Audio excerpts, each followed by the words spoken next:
குருடி சரணம். யூடியூப் நண்பர்கள் அனைவருக்கும் அடியேனின் அன்பான வணக்கங்கள். நான் உங்கள் குருமணி என்றன் பேசுகிறேன், பொள்ளாச்சியிலிருந்து. திருக்கணித பஞ்சாங்கத்தின்படி வரக்கூடிய ஆடி மாதம் மேச ராசி மேஷ லக்ன நண்பர்களுக்கு என்ன மாதிரியான பலன்கள் நடக்க இருக்கு அப்படிங்கிற விஷயத்தை அந்த பதிவில் பார்த்துடலாம். நீங்கள் மேச ராசியாக இருக்கலாம் அல்லது நீங்கள் மேஷ லக்னமாக இருக்கலாம், ரெண்டு பேர்த்துக்குமே இது பொருந்தி வரும். ஸோ இந்த மாத தூக்கத்தில் என்ன கிரக நிலைகள் இருக்குது, மேலும் இந்த மாதத்தில் என்னென்ன கிரகங்கள் பயிற்சி ஆகுது, அந்த கிரக பயிற்சியால் ஏற்படக்கூடிய மாற்றங்கள் என்னென்ன, இதன் அடிப்படையில் தான் இந்த மாத பலனானது பதிவு செய்யப்படுது. அப்படி பார்க்கும்போது இந்த மாத தூக்கத்தில் என்ன கிரக நிலைகள் இருக்குதுன்னா, மேஷத்திற்கு 2ஆம் இடத்துல சுக்கிரன், 3ஆம் இடத்துல குரு, 4ஆம் இடத்துல சூரியன் புதன், 5ஆம் இடத்துல செவ்வாய் கேது, 11ஆம் இடத்துல லாபத்தில் ராகு, 12ஆம் இடத்துல சனீஸ்வர பகவான் வக்ரமாக இருக்கிறார். ஸோ 7.5 சனி ஆரம்பித்த சில நாட்கள்லேயே அந்த சனி வக்ரமாகுது, கொஞ்சம் லோடு கம்மியாகிற மாதிரியான ஒரு சூழ்நிலைகள் உண்டு. சரி, ஓகே. இந்த மாதத்தில் என்னென்ன கிரகங்கள் பயிற்சி ஆகுது? 3 கிரக பயிற்சி தான். அது பயிற்சின்னு சொல்ல முடியாது. செவ்வாயும் சுக்கிரன் மட்டும் தான் பயிற்சி ஆகிறாங்க. புதன் வக்ரமாகிறார், வக்ர நிவர்த்தி அடைகிறார். ஆடி மாதம் 2ஆம் தேதி 18/7/2025 அன்னைக்கு புதன் பகவான் உங்களுடைய ராசிக்கு 4ஆம் இடத்துல வக்ரம் அடைய ஆரம்பிக்கிறார். ஆடி மாதம் 26ஆம் தேதி வக்ர நிவர்த்தி அடையுது. அதாவது ஆகஸ்ட் மாதம் 11ஆம் தேதி அந்த புதன் பகவான் வக்ர நிவர்த்தி அடைகிறார். ஓகே. ரெண்டாவதா ஆடி மாதம் 10ஆம் தேதி 26/7/2025 அன்னைக்கு சுக்கிரன் உங்களுடைய ராசிக்கு 3ஆம் இடத்துக்கு பயிற்சி. ஆடி மாதம் 12ஆம் தேதி 28/7/2025 அன்னைக்கு செவ்வாய் உங்களுடைய ராசி அதிபதி, உங்களுடைய லக்ன அதிபதி, ராசிக்கு 6ஆம் இடம் அப்படின்னு சொல்லக்கூடிய கன்னி ராசிக்குள்ளே வர்றாரு. இந்த கன்னி செவ்வாய் கடலும் வத்தும்னு ஒரு பழமொழி இருக்குது. கன்னியில் செவ்வாய் இருந்தாலே அந்த பெண்ணிற்கோ அந்த ஆணிற்கோ திருமணம் பண்ணி வைக்க மாட்டாங்க. இது எப்படி ஜாதகம் நல்ல ஜாதகமாக இருந்தாலும் சரி அதை ஒதுக்கிடுவாங்க. ஸோ அந்த மாதிரி சில விஷயங்கள் இப்போவும் நடந்துட்டு தான் இருக்குது. ஸோ நான் அப்படி பண்ணுறது கிடையாது, ஆனால் இப்போ அது மாதிரி நடந்துட்டு தான் இருக்குது. ஸோ அப்போ கண்ணியில் இருக்கக்கூடிய செவ்வாய் ஆக்சுவலாக என்ன பண்ணும் மேச ராசிக்கு இந்த ஆடி மாதத்தில் அப்படிங்கிறத நம்ம பார்க்க போகிறோம். ஓகே, முதல்ல ஒவ்வொரு கிரகமாக சொல்லிட்டு வரேன். அந்த கிரகங்களுடைய தசாபுத்தி அந்தரம் உங்களுடைய சுய ஜாதகத்தில் நடந்தது அப்படின்னா நான் சொல்கிறது அப்படியே 100% உங்களுக்கு பொருந்தி வரும். இப்படி தசாபுத்தி நடக்கலை அப்படின்னா அப்போவும் நான் சொல்கிறது நடக்கும். அதனுடைய அளவு வேரியேஷன் கொஞ்சம் முன்ன பெண்ணாக இருக்கும், அவ்வளோதான். கண்டிப்பாக சொல்கிறது நடக்காமல் போகிறதுக்கு வாய்ப்புகள் இல்லை, புரிஞ்சுக்கோங்க. முதல்ல சூரியன் இந்த மாத துவக்கத்தில் உங்களுடைய ராசிக்கு 4ஆம் இடத்துக்கு வந்துட்டார் அப்படின்னா இந்த மாதம் முடிகிற வரைக்கும் சூரியன் 4ஆம் இடத்துல தான் இருப்பார். உங்களுடைய ராசிக்கு அவர் 5 கூடியவர். ரூபாய் 4ஆம் இடத்துல நிறைய நல்ல விஷயங்கள் நடக்கும்போது சூரியன் 4 இருக்கும்போது, ஆக்சுவலாக சூரியன் 4 இருந்தால் நிஸ்பலம்னு அர்த்தம். ஆனால் 5 கூடியவர் 4 இருக்கார் அப்படிங்கும்போது ஒரு திரிகோணாதிபதி ஒரு கேந்திரம் ஏறுறது சுபபலனை தரக்கூடிய ஒரு அமைப்பு. பதவிக்காக வெயிட் பண்ணிட்டு இருக்கீங்க, ப்ரொமோஷனுக்காக வெயிட் பண்ணிட்டு இருக்கீங்க, அந்த காலகட்டத்துக்கு உண்டான முயற்சி சின்னதாக எஃபர்ட் போட்டால் கண்டிப்பாக கிடைச்சிடும். அட்லீஸ்ட் உங்களுக்கு மேலே இருக்கக்கூடிய அதிகாரி இடம் மாறிடுவார், டிரான்ஸ்ஃபர் கிடைச்சிடும், இல்லை வேலையை விட்டு தூக்கிடுவாங்க. அந்த வேலையை நம்ம சேர்த்து பண்ணுற மாதிரி இருக்கும். பதவி கிடைச்சிடும், ப்ரொமோஷன், ஒரு இன்க்ரிமெண்ட் அப்படிங்கிறது பண வருவாய் கிடைக்குதா இல்லையா அப்படிங்கிறது ரெண்டாவது. ஆனால் கண்டிப்பாக அந்த இடமாற்றம், பதவி கிடைக்கிறது, ஒரு சமுதாயத்தில் ஒரு பெரிய பெயர், ஒரு நல்ல பெயர் எடுக்கக்கூடிய ஒரு அமைப்பு. ஸோ இதெல்லாம் உங்களுக்கு அந்த சூரியன் கொடுத்துருவார். இந்த காலகட்டம் தாயார் எடுக்கக்கூடிய முடிவுகள், உங்களுக்காக உங்களுடைய தாயார் எடுக்கக்கூடிய முடிவுகள் ரொம்ப ரொம்ப சரியாக இருக்கும். உங்களுடைய வளர்ச்சிக்கு அது உறுதுணையாக இருக்கும். தாயாரினுடைய நிர்வாகத்திறன் இந்த மாதம் ரொம்ப நல்லாயிருக்கும். உடல் ரீதியாக இருந்து வந்தால் பிரச்சனைகள் படிப்படியாக குறையிறத பார்க்க முடியும். முக்கியமாக அந்த ஹார்ட் பேஷண்ட், இவங்களுக்கெல்லாம் அந்த ஹார்ட் பேஷண்ட்டாக இருக்கிறவங்களுக்கெல்லாம் கொஞ்சம் நம்ம ரிலாக்ஸாக இருக்கிறோம், ரிலீஃபாக இருக்கிறோம், ஸ்ட்ராங்காக இருக்கிறோம், நம்மளுடைய அந்த அழுத்தம் அப்படிங்கிறது குறைஞ்சிக்கிட்டு இருக்கு அப்படிங்கிறது உணர முடியும். ரெண்டாவதாக படிச்சிருக்கக்கூடிய குழந்தைகள் அவங்களுடைய படிப்பு சம்மந்தமான விஷயங்கள் எல்லாத்துக்கும் மத்தியில் பிரபலப்படுத்தப்படும். சிம்பிளாக டெவலப் ஆகிடுவாங்க. சிம்பிளாக படிப்பாக இருந்தாலும் சரி, வேலையாக இருந்தாலும் சரி, விளையாட்டு அமைப்புகளில் இருந்தாலும் சரி, எந்த ஃபீல்டில் இருந்தாலும் சரி, உங்களுடைய திறமை அப்படிங்கிறது 100 பேருக்கு மத்தியில் வெளிப்படுத்தக்கூடிய வாய்ப்புகள் கிடைக்கும். பக்காவாக பர்ஃபார்ம் பண்ணி ஜெயிச்சிடுவீங்க. ஸோ அந்த பர்ஃபார்மன்ஸ் அப்படிங்கிறது ரொம்ப என்ரிச் ஆகுது இந்த மாதத்தில். ஸோ ஒரு நல்ல விஷயம். 7.5 சனி அப்படின்ட்டு இருந்தது, இப்போ தான் ஸ்டார்ட் ஆகிருக்கு. அது வேறு ஒரு மன அழுத்தமாக இருந்துகிட்டு இருக்குது அப்படின்னு நினச்சிங்கன்னா ஸோ அதெல்லாம் ஒன்றும் பண்ண போகிறதில்ல. சனி ஆல்ரெடி வக்ரம் ஆகிட்டார். ஸோ இந்த மாதம் உங்களுக்கு ஃபேவராக தான் இருக்க போகிறார். சிம்பிளாக செலவுகளை கம்மி பண்ணிக்கணும் அப்படிங்கிறத மட்டும் மைண்டில் வச்சுக்கோங்க. காசு போனால் சம்பாத்தியம் அப்படின்னா என்ன ஏது அப்படிங்கிறத கொஞ்சம் உணரணும். அந்த உணர வைக்கிறதுக்கு உண்டான வேலை செய்து சனி இருந்தாலும், ஏன்னா 3ஆம் பார்வையாக 2ஆம் இடத்தை பார்க்குது அப்படிங்கும்போது அது கொஞ்சம் கண்ட்ரோல்டாக இருக்கணும் செலவுகளில். அவ்வளோதான், சிம்பிள். அதே போல் குழந்தைகளுக்கு கொஞ்சம் மருத்துவ செலவுகள் வருவதற்கு வாய்ப்புகள் உண்டு. அதாவது உங்களுடைய குழந்தைகளுக்கு அப்போ வெளியில் தனியாக விளையாட போகிறாங்க, பிடிக்கிறாங்க, இந்த மாதிரியெல்லாம் இருக்குது அப்படின்னா கொஞ்சம் கவனம் வேணும். நீர் சம்பந்தமான விஷயங்களில் ஒரு ஆற்றுக்கு போகிறோம், கடலுக்கு போகிறோம், குளிக்க போகிறோம், நீர் சம்பந்தமான விஷயங்களில் வீட்லேயே தண்ணி தொட்டி இருக்குது. ஸோ இந்த இடங்கள்லையெல்லாம் குழந்தைகளுக்கு சின்னதாக ஒரு வார்னிங் கொடுத்து கரெக்டாக இங்கே கீழே தண்ணி செஞ்சுருக்கா பார்த்து நடையெல்லாம் வலிக்கிட்டு கீழே விழுந்துடுவேன் அப்படின்ற மாதிரியான நல்ல சில விஷயங்களை நம்ம சொல்லிடணும். அதே போல் வீட்டில் இருக்கக்கூடிய வயது முதிர்ந்த நபர்களுக்கும் இதே அமைப்பு தான். வீடு நிலம் சார்ந்த விஷயங்கள் ஏதாவது வில்லங்கங்களோ ஏதோ ஒரு பிரச்சனைகளோ இருந்துட்டு இருந்ததுன்னா இந்த காலகட்டம் அதை பக்காவாக பிளான் பண்ணி சரி பண்ணிக்கிறதுக்கு உண்டான வழியை நம்மளால் பார்க்க முடியும், சரி பண்ணிடுவோம். அது ஒரு நல்ல விஷயம். அடுத்ததாக பார்த்துட்டிங்கன்னா, குழந்தைகளுக்கு உயர்கல்விக்கு அந்த ஸ்டேஜில் இருக்கிறாங்கன்னா இப்போ அவங்களோட டெசிஷன் ரொம்ப கரெக்டாக இருக்கும். என்ன பண்ணலாம், என்ன பண்ணக்கூடாது, என்ன எது இப்போ எக்ஸ்ட்ராவாக ஏதாவது கோர்சஸ் எல்லாம் ஜாயின் பண்ணணும் அப்படி இப்படின்னு கேட்டாங்கன்னா அவங்க வழியில் விடுங்க, தெளிவாக முடிவு எடுப்பாங்க. இப்போ எடுக்கக்கூடிய முடிவு அவர்களுக்கு ஃப்யூச்சரில் ரொம்ப ஹெல்ப்ஃபுல்லாக இருக்கும். காம்படிட்டிவ் எக்ஸாம் இந்த மாதிரிலாம் ப்ரிப்பேர் பண்ணணும், எழுதணும்னு நினைக்கிறோம், அந்த மாதிரியான விஷயங்கள் இருந்ததுன்னா அதை கூட நம்ம மோட்டிவேட் பண்ணணும்.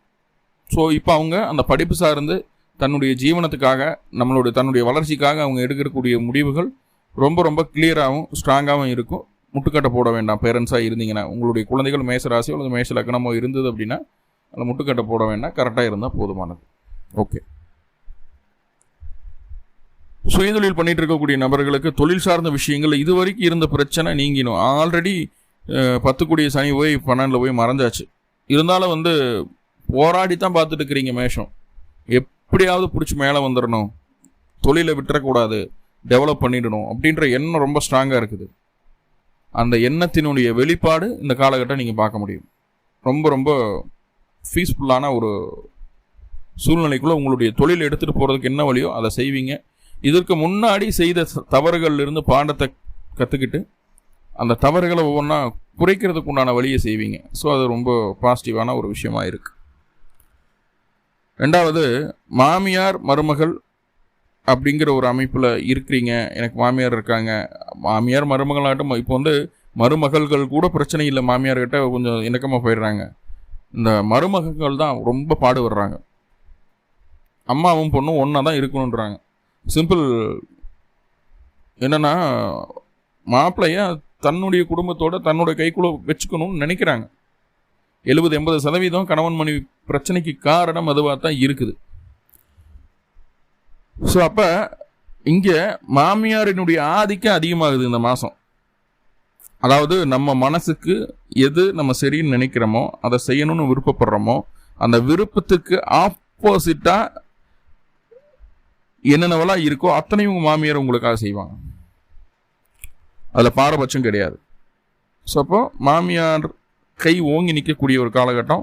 கொஞ்சம் விட்டு கொடுத்து போகணும். நம்ம எது செஞ்சாலும் குத்தம்னு சொல்லுவாங்க, சண்டை சச்சரவுகள் தான் வரும். ஸோ கொஞ்சம் பெண்மணி போகிறது அவசியம் மாமியார்கிட்ட. ஓகே. இப்போ சூரியன் அப்படின்னு சொல்லக்கூடிய கிரகம் தொழிலில் வளர்ச்சியை கொடுத்துருது, ஆனால் உறவுகளில் சின்ன சின்ன கசப்புகளை ஏற்படுத்துது, புரிஞ்சுக்கோங்க. இப்போ அடுத்து தான் 2ஆம் தேதி, ஆடி மாதம் 2ஆம் தேதி 18/7/2025 அன்னைக்கு அந்த புதன் வக்ரமாகிறாரு 4ஆம் பாவத்தில்.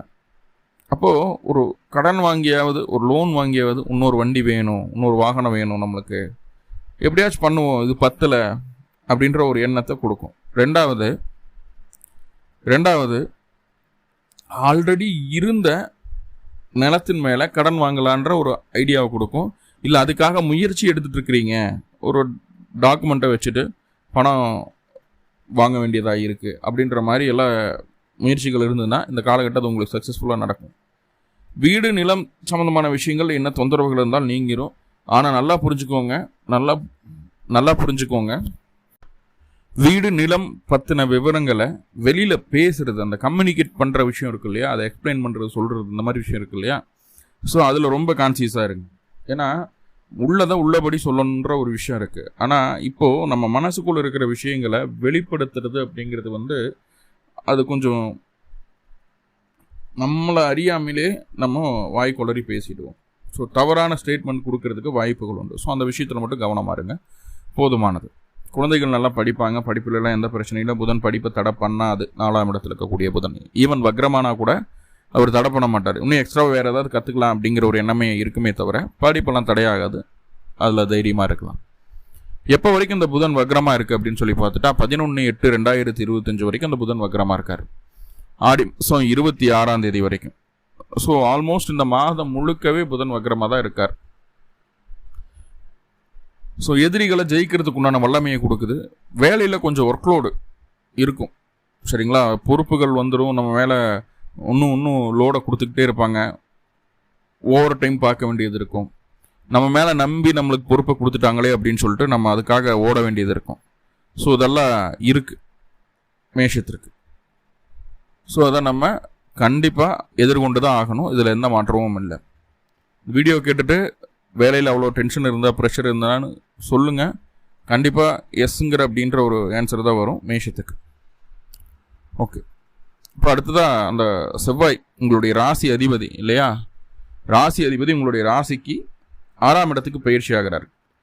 கன்னி செவ்வாய் கடலும் வத்தும் அப்படின்ற ஒரு விஷயம் இருக்குது. உங்களுக்கு என்னென்னவெல்லாம் நடக்கும் அந்த கன்னி செவ்வாய் அப்படிங்கும்போது இழந்த தைரியத்தை மீட்டெடுக்கிறதுக்கு உண்டான வழி இங்கே கிடைக்கும். கண்ணுக்கு தெரிந்த எதிரிகளை விட கண்ணுக்கு தெரியாத எதிரிகளை கூட ஜெயிக்கிறதுக்கு உண்டான வல்லமையை கொடுக்கும், அந்த பவரை கொடுக்கும். எப்போ? ஆடி மாதம் 12ஆம் தேதிக்கு மேலே 28/7/2025 வரைக்கும். ஸோ அந்த டைமில் தான் செவ்வாய் கன்னிக்கு வர்றாரு. தைரியத்தை தன்னம்பிக்கையை கொடுத்துட்றாரு. அதே நேரத்தில் தன்னை அறியாமல் தேவையில்லாத விஷயங்களுக்கு செலவு செய்ய வைக்கவும் அந்த செவ்வாய் தாய்ங்கிறது கிடையாது. இப்போது இது நம்ம ஒரு பாசிட்டிவாக எடுத்துக்கிட்டோம் அப்படின்னா, வெளியூர் வெளிமாநிலம் அப்படியே கோயில் குளங்கள் சுற்றிட்டு வர்றது, இந்த மாதத்தில் ஏதாவது ஒன்று பிளான் பண்ணி வெளியில் போயிட்டு வர்றது அப்படிங்கிறத வச்சுக்கோங்க. எப்படி அது செலவாகத்தான் போகுது. ஸோ இந்த மாதிரி நல்ல விஷயங்களுக்காக செலவு பண்ணுங்கள். ரெண்டாவது நீங்கள் உங்களுடைய வளர்ச்சிக்கு என்னென்னவெல்லாம் செய்யணுமோ, என்னென்னவெல்லாம் பண்ணால் நீங்கள் நல்லா இருப்பீங்களோ, என்னென்னவெல்லாம் பண்ணால் நீங்கள் டெவலப் ஆவீங்களோ அத்தனையும் செய்வீங்க. ஸோ அதுக்குண்டான முயற்சிகள் கடினமான முயற்சிகளாக இருக்கும். கடினமாக இருந்தாலும் பரவாயில்ல, எனக்கு சக்ஸஸ் வேணும் அப்படிங்கிறதுல ரொம்ப ஸ்ட்ராங்காக இருப்பீங்க. எதிரிகளையும் ஜெயிக்க முடியும். வேணுங்கிற விஷயத்தை, வேணுங்கிற காரியத்தை நம்மளுக்கு சாதகமாக சக்ஸஸ்ஃபுல்லாக பண்ணிக்கவும் முடியும். ஸோ அது ஒரு நல்ல விஷயமா இருக்குது இந்த காலகட்டம் நம்ம பார்க்குறது. தந்தைக்கு சற்று உடல்நல தொந்தரவுகள் வரும். தந்தைக்கு என்ன சொல்கிறதுனா, அந்த உடல்நல தொந்தரவுகள் அப்படிங்கும்போது இங்கே காய்ச்சல், உடல் சூட்டுனால வரக்கூடிய எல்லா விதமான விஷயங்களும் இங்கே பாதிப்புகளை தர்றதுக்கு வாய்ப்புகள் உண்டு. ஸோ அதை நம்ம புரிஞ்சுக்க வேண்டியது இருக்கும். நம்மளே போய் கடன் வாங்குறதுக்கு போயிடுவோம். கடனை அதை தேடி வராது, நம்ம அதுக்கான முயற்சிகள் எடுப்போம், கடன் வாங்க போவோம். வேலை இல்லாதவங்களுக்கு வேலை கிடைக்கும். வெளியூர் வெளிநாடு போகணும்னு விருப்பப்பட்டிருக்கீங்க, அதுக்காக முயற்சி எடுத்துட்டு இருக்கீங்கன்னா இதுக்கு முன்னாடி தடையான விஷயங்கள் உங்களுக்கு சாதகமாக நடக்க ஆரம்பிக்கும். அதே நேரத்தில் அந்த அயன சயன போக விஷயங்கள், கணவன் மனைவிக்குள்ள அந்த அயன சயன போக விஷயங்கள் வந்து கொஞ்சம் நம்மளுக்கு எகெயின்ஸ்டாக இருக்கிற மாதிரி இருக்குது. ரொம்ப ஃபோர்ஸ் பண்ண வேண்டாம். உங்களுடைய கோபத்தை, உங்களுடைய வீரத்தை, உங்களுடைய சாதுரியத்தை எல்லாம் வந்து மனைவி கிட்ட காட்ட வேண்டாம். மனைவி கணவன்கிட்ட காட்ட வேண்டாம். ரெண்டுமே இப்போ சொல்ல வேண்டிய கட்டாயம் இருக்குது. ஸோ அதை நம்ம கொஞ்சம் அட்ஜஸ்ட் பண்ணோம்னா நல்லா இருப்போம் அப்படிங்கிறத புரிஞ்சுக்குவாங்க. ஆனால் ரொம்ப ஸ்ட்ராங்காக ஃபீல் பண்ணுவோம், ரொம்ப கான்ஃபிடெண்ட்டாக ஃபீல் பண்ணுவோம். ஓவர் கான்ஃபிடென்ட் உடம்புக்கு ஆகாதுன்னு சொல்கிறாங்க இல்லையா? அந்த மாதிரி ஓவர் கான்ஃபிடென்ட்டும் இங்கே தேவையில்லாமல் அக்கம் பக்கம் இருக்கக்கூடிய நபர்களை எதிரிகளாக மாற்றிடுது. ஸோ அதை நம்ம புரிஞ்சுக்க வேண்டியது இருக்கும். ஓகே, அடுத்ததாக பாருங்கள், சுக்கிரன் உங்களுடைய ராசிக்கு 2/7 அதிபதி, ராசிக்கு 2ஆம் இடத்துலேருந்து 3ஆம் இடத்துக்கு பயிற்சி ஆகிறார். வருமானத்தில் எதுவும் சின்னதாக மாற்றங்களை செய்வீங்க. வருமானம் அதிகரிக்கிறதுக்கு என்ன செய்யணுமோ அந்த மாற்றங்களை செய்வீங்க. அதுவுமே உங்களுக்கு ஃபேவராக, உங்களுக்கு சக்ஸஸ்ஃபுல்லாக இருக்கும். அதில் மாற்றம் இல்லை. ரெண்டாவதா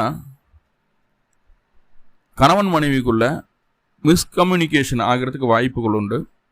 உங்களுடைய வாழ்க்கை துணை உங்களுக்கு தெரியாமல் நீங்கள் என்ன பண்ணுறீங்க அப்படிங்கிற விஷயத்தை கவனிக்கிறதுக்கு சான்சஸ் இருக்குது. ஏன்னா நம்ம சரியான அமைப்புகள் இருந்தாலும் நம்மளுடைய நடத்தையில் அந்த மாதிரியான ஒரு டவுட் வர்றதுக்கு வாய்ப்பு உண்டு. அப்போது மேக்சிமம் இதுக்கு காரணம் என்ன அப்படின்னா, ஆல்ரெடி நடந்த விஷயத்த என்ன நடந்தது என்ன ஏதுங்கிறத நம்ம எதையுமே மறக்காமல் சொல்லணும். மறக்காமல் சொல்லணும். மறக்காமல் சொல்லும்போது இந்த பிரச்சனைகளுக்கு சொல்யூஷன் அப்போவே கிடைச்சிடும். நம்ம ஏதோ மறந்துட்டோம் சொல்லாமல் விட்டுட்டோம் அப்படின்னா கண்டிப்பாக பிரச்சனை அப்படிங்கிறது எப்படி வரும்னா, சின்ன டவுட்டில் ஆரம்பித்து பெரிய சந்தேகம் வரைக்கும் போயிடும். ஸோ சுக்கிரன் 3ஆம் இடத்துல இருக்கிறது அந்த அளவுக்கு சாதகமான அமைப்பில் கணவன் மனைவி உறவில். மற்றபடி இடமாற்றத்துக்கோ மற்ற எல்லா விஷயங்களுக்கும் ஓகே. ஒரு வாகனம் வாங்குறது எல்லாமே ஓகே. நோய் தொந்தரவுகளுக்கு காது மூக்கு தொண்டை இஎன்டி பிரச்சனைகள் ஸ்கின் அலர்ஜி இதெல்லாம் இருந்தாலுமே சரியாயிடும். முக்கியமாக ஷேர் மார்க்கெட்டில் இருக்கிறவங்களுக்கு, கலைத்துறையில் இருக்கிறவங்களுக்கு, சினிமா துறையில் இருக்கக்கூடிய நபர்களுக்கெல்லாம் இந்த காலகட்டம் சூப்பராக இருக்கும். நல்ல சான்சஸ் எல்லாம் கிடைக்கும், நல்லா ஏர்ன் பண்ண முடியும். ஸோ அதெல்லாம் ஓகே. ஸோ இந்த கணவன் மனைவி உறவை மட்டும் கொஞ்சம் பார்த்துக்கிட வேண்டியது இருக்கும். அதே நேரத்தில் 2ஆம் அதிபதி 3ல் குருவோடு சேர்றாரு. மகாலட்சுமி யோகம் அது உங்களுக்கு இந்த மாதம் என்ன செய்ய காத்திருக்கு அப்படின்னு நம்ம பார்த்துடலாம். யாருக்கெல்லாம் காலி மனை இருக்கோ, காலி நிலம் இருக்கோ, அவங்கெல்லாம் இந்த காலகட்டம் ஓரளவுக்கு பீஸ்ஃபுல்லாக இருக்க போகிறாங்க. இல்லாதவங்க வாங்க போகிறாங்க. இருக்கிறவங்க இன்னும் அடுத்தடுத்து ஏதாவது பண்ணலாம் அப்படிங்கிற விஷயங்களை சொல்ல போகிறாங்க. நல்லா புரிஞ்சுக்கோங்க. மாமனாரினுடைய சொல் பேச்சு கேட்டு நடக்கிறது, இளைய சகோதரத்தினுடைய சொல் பேச்சு கேட்டது நடக்கிறது. இது ரெண்டுமே உங்களுக்கு பொருளாதார ரீதியான முன்னேற்றத்தை உயர்வை தர்றதுக்கு தயாராக இருக்குது. அவங்க சொல்லக்கூடிய அட்வைஸை அப்படியே கற்பூரம் மாதிரி பிடிச்சிக்குங்க. இந்த லக்ஷ்மி யோகம் அப்படிங்கிறது பொருளாதார முன்னேற்றத்தை உங்களுக்கு தந்தே தீரும். இதில் எந்த மாற்றமும் இல்லை. எப்போ இருந்து இருக்குது சார் இது அப்படின்னு பார்த்துட்டிங்கன்னா, ஆடி மாதம் 10ஆம் தேதி 26/7/2025 இந்த லக்ஷ்மி யோகம் உங்களுக்கு வேலை செய்ய ஆரம்பிக்கும். மகாலட்சுமி யோகம் 3ஆம் இடத்துல. இப்போ சிம்பிளாக ஆடி மாதம் 10ஆம் தேதிக்கு மேலே ஆடி 11ஆம் தேதி அன்றைக்கி உங்களுடைய மாமனார் அல்லது இளைய சகோதரம் ரெண்டில் யாராவது ஒருத்தர் இருப்பாங்க கண்டிப்பாக. ஸோ அவங்ககிட்ட ஒரு 100 ரூபாயோ ஒரு 1 ரூபாயோ நல்ல ப்ரேயர் பண்ணிவிட்டு எனக்கு கொடு அப்படின்னு சொல்லி வாங்கி செலவு பண்ணாமல் உங்களுடைய பர்ஸில் வச்சுக்கோங்க. எவ்வளவு பொருளாதார தடைகள் இருந்தாலும் சரி, இது இந்த விஷயத்தை சரி பண்ணும். மறுபடியும் இதே மாதிரி ஒரு அமைப்பு வர்றதுக்கு 12 வருஷம் ஆகும். இதே மாதிரி அமைப்பு வர்றதுக்கு 12 வருஷம் ஆகும். ஸோ இப்போவே மறக்காமல் அதை செஞ்சுருங்க. பொருளாதார ரீதியாக முன்னேற்றம் வேணும்னா கண்ணை மூடிட்டு செய்யுங்க. நான் சொல்கிறத கேட்டு நம்பி செய்யுங்க. உறுதியான மாற்றங்களை உன்னால் பார்க்க முடியும். அது எப்படி எல்லோ கலரில் அந்த 5 ரூபாய் காயின்லாம் இருக்குது இல்லையா? ஸோ அதெல்லாம் அது காணிக்கே உங்களுக்கு கிடச்சிச்சின்னா கண்டிப்பாக அது இன்னும் பெட்டரான ஒரு ரிசல்ட்டை கொடுத்துரும் பொருளாதார ரீதியாக. ஆனால் காசை செலவு பண்ணாமல் வச்சுக்கோங்க, அவ்வளோதான். ஸோ அந்த மகாலட்சுமி யோகமும் கன்னி செவ்வாய் அப்படின்னு சொல்லக்கூடிய ஒரு அமைப்பும் நிறைய பாசிட்டிவான விஷயங்களை உங்களுக்கு தந்துடுது. சின்ன சின்ன இடத்துல கணவன் மனைவி உறவு இந்த மாதிரி விஷயங்களை சின்ன நெகட்டிவ்களை கொடுக்குது. ஸோ அதை சரி செய்யறதுக்கு என்ன பண்ணணும், என்ன வழிபாடு செய்யணும் அப்படின்னா, இந்த மாதம் கண்டிப்பாக எல்லா ராசிக்காரங்களும் மகாலட்சுமி வழிபாடு தான் நான் சொல்லுவேன். மேஷத்துக்கும் மகாலட்சுமி வழிபாடு தான் செய்யணும். ரொம்ப ரொம்ப திருப்தியாக நல்ல முறையில் அந்த வழிபாடை செய்யுங்க. கோயிலுக்கு போய் ஆத்மாத்மா மனமுருகி அம்பாளை பிரார்த்தனை பண்ணுங்க. கண்டிப்பாக உங்களுக்கு இதுக்கு முன்னாடி இருந்த அத்தனை விதமான தடைகளும் நீங்கும். வாழ்க்கையில் ஒரு புத்துயிர் பெறக்கூடிய ஒரு அமைப்பாக மாறும். உறுதியாக என்னால் சொல்ல முடியும். மனசார செய்யுங்க, அதுதான் முக்கியம். மேசராசி மேசலக்ன நண்பர்கள் எல்லா விதமான நல்ல செல்வங்களையும் பொருளாதார முன்னேற்றத்தையும் உடல் ஆரோக்கியத்தையும் மனதைரியத்தையும் குடும்ப ஒற்றுமையும் பெற்று நல்லபடியாக வாழ வேண்டுமாக அப்படின்னு சொல்லி எல்லாம் உள்ள பரம்பொருளை பிரார்த்தனை பண்ணிட்டு இந்த பதிவை முடிச்சுக்கிறேன். நன்றி நண்பர்களே, நன்றி. வாழ்வளமுடன். திருச்சிற்றம்பலம்.